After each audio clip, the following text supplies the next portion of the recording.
शांत हो जाइए, शांत हो जाइए। देखिए यादव जी, उस सीट से आपके भतीजे को टिकट नहीं दी जा सकती। उस रोड कंस्ट्रक्शन वाले मामले में अभी अभी उसका नाम उछला है, केस भी चल रहा है उस पर। सुनिए, देखिए ये वीपी सिंह की सरकार के अचानक गिर जाने से देश भर में जो राजनीतिक अस्थिरता आई है, उसका पूरा फायदा कांग्रेस को मिल रहा है।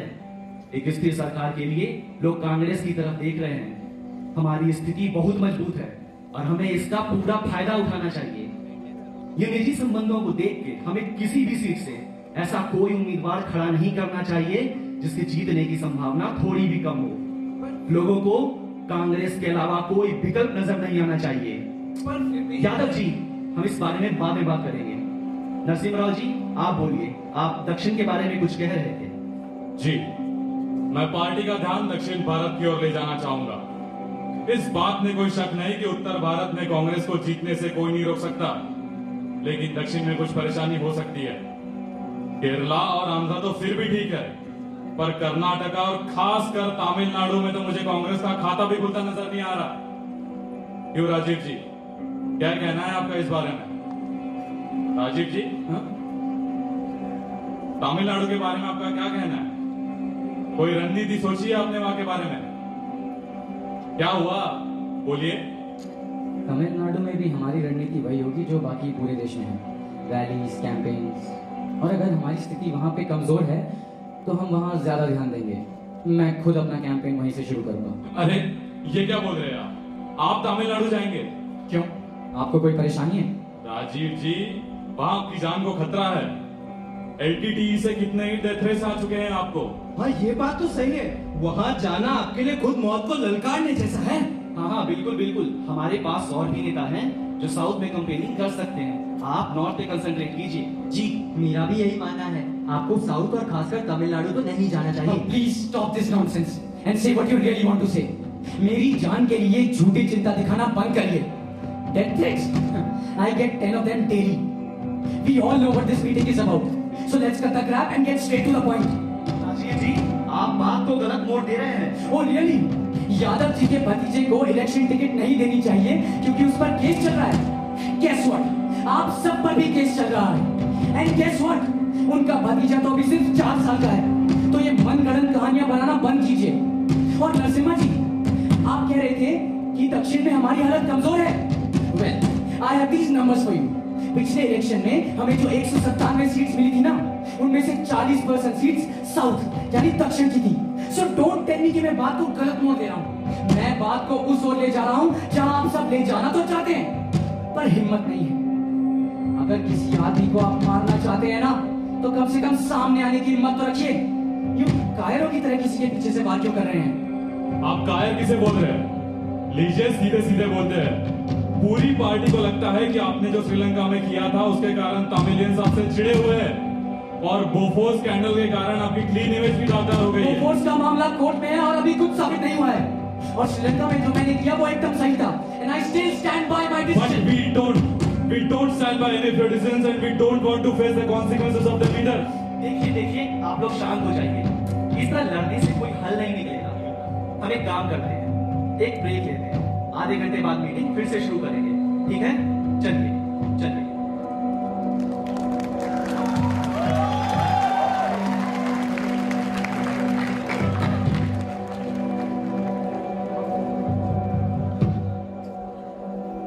सर, मेरे हिसाब से तो आदमी को दूसरों के झमेलों से दूर ही रहना चाहिए। तो बिल्कुल सही बात है सर। इतिहास गवाह है, जो दूसरों के झगड़ों में बीच बचाव करने जाता है, अंत में वही दोनों तरफ से मार खाता है। आरिफ जी, Sir, I agree. Intervening in Sri Lanka's internal matter is not something I will suggest. और मुखर्जी दा आप? Sir, I totally agree with others. Okay, that's pretty much it. Thanks for coming.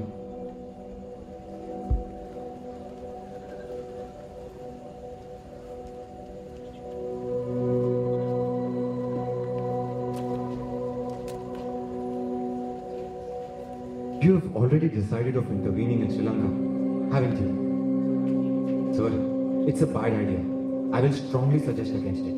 700 people have been killed so far in this movement. You know that? Yes, sir. I do. और फिर भी आप suggest कर रहे हैं? Yes, sir. क्योंकि जो लोग मरे हैं वो श्रीलंकन हैं और ये उनके सरकार की जिम्मेदारी है कि उनकी रक्षा करे, हमारी नहीं। पर उनकी सरकार इस काम को करने में सक्षम नहीं है, and that's why they have asked for our help. Sir कहते हैं कि सर्दी के मौसम में अपनी कमीज उतार के भिखारी को देने वाला दानवीर नहीं मूर्ख होता है। सर अगर आप श्रीलंकन गवर्नमेंट के सपोर्ट में एलटीटी के खिलाफ फौज भेजेंगे तो हमारे पूरे देश के तमिलियंस आपके खिलाफ हो जाएंगे। शादी की इमेज को भी इससे नुकसान होगा। आप जानते हैं तमिलियंस के खिलाफ कितने अत्याचार हुए श्रीलंका में, इसीलिए सारे तमिलियंस एलटीटी को सपोर्ट करते हैं। सर मैं फिर से बोलूंगा, this is a bad idea and you should drop it immediately. जी मैं आपकी बात पर गौर करूंगा। सर मेरी बात समझिए। मैंने कहा ना, मैं आपकी बात पर गौर करूंगा।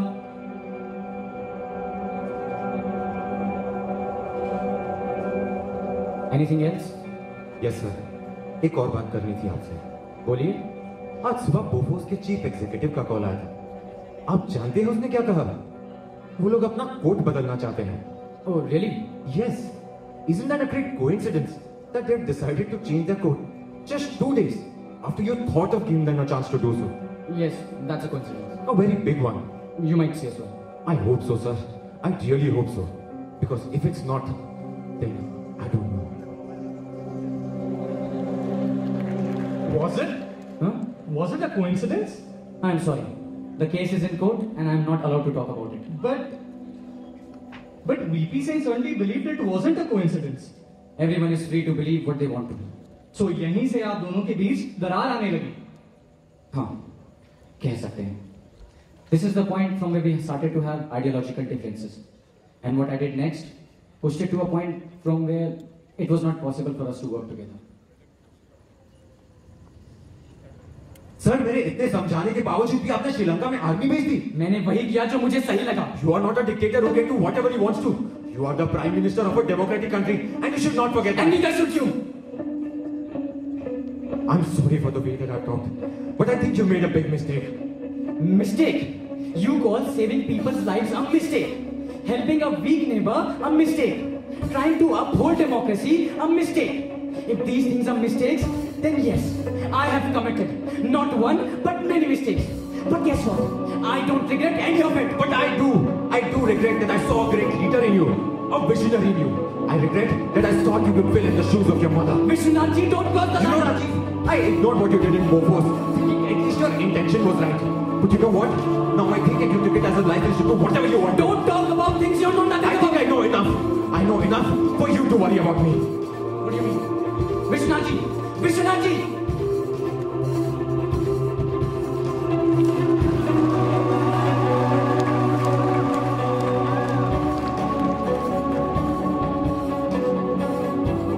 पिछले हफ्ते देश का राजनीतिक माहौल उस समय गरमा गया जब प्रधानमंत्री राजीव गांधी के करीबी माने जाने वाले वीपी सिंह को कैबिनेट से निकाल दिया गया। He soon left the party and made a new one named John Morcha. It is believed that the reason of the rift between him and the Prime Minister is the PM's decision of sending the IPKF or the Indian Peacekeeping Force to Sri Lanka.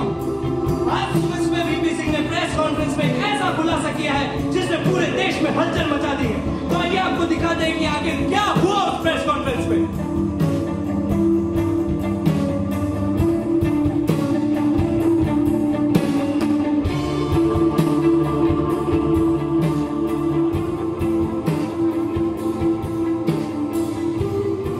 आप बता सकते हैं कि आपको cabinet से इस तरह क्यों निकाला गया? मैं पहले आपके सवाल को सुधारना चाहूंगा। मुझे कैबिनेट से निकाला नहीं गया, मैं खुद निकल गया हूँ और इसका कारण है इस प्रशासन में व्याप्त भ्रष्टाचार। Sir, are you trying to point towards some specific case? Yes, I am. मैं इस प्रेस कॉन्फ्रेंस के माध्यम से इस पूरे देश को रक्षा सौदे में हुए एक बहुत बड़ी धांधली के बारे में बताना चाहता हूँ। एक मिनट मुझे बोलने दीजिए।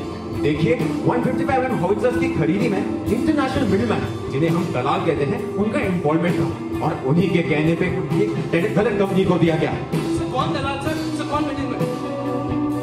So we have come to know from Mr. VP Singh that in the Bofors scheme the country has lost at least 65 crores. He has also hinted that your government received kickback from the company. These are all false allegations. I can assure you that neither me nor any of the ministers from my cabinet has received any bribe. Sir क्या आप कहना चाहते हैं prime minister भी इसमें शामिल है? मैं सिर्फ ये कहना चाहूंगा कि आप उनसे पूछें कि भारत के रक्षा सौदे में कोतरोची नाम का दलाल क्या कर रहा था। Neither Quadrochi nor any other middleman was involved in this deal, and the government has directly dealt with Bofors. Sir, चुनाव के कुछ दिनों पहले आपने इतना बड़ा खुलासा किया है, जाहिर है इस चुनाव में भ्रष्टाचार ही आपका मुख्य मुद्दा होगा। देखिए, ये खुलासा मैंने चुनाव को मद्देनजर रखते हुए नहीं किया। देश की जनता को पता होना चाहिए कि उनके खून पसीने की कमाई किसके जेब में जा रही है और उसका कैसे इस्तेमाल हो रहा है। हमें बस ये लगता है कि भ्रष्टाचार करने वालों को उनके किए की सजा देश की जनता से बेहतर कोई नहीं दे सकता। धन्यवाद। I don't think this will have any effect on the upcoming elections. These are baseless allegations, and I have full faith on the people of our country to understand that.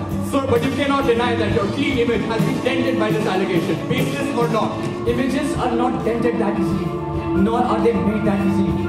I have worked hard, and my work speaks for me. And when the people will weigh the things I have done for them against these false allegations, I am sure that the former will win. Thank you.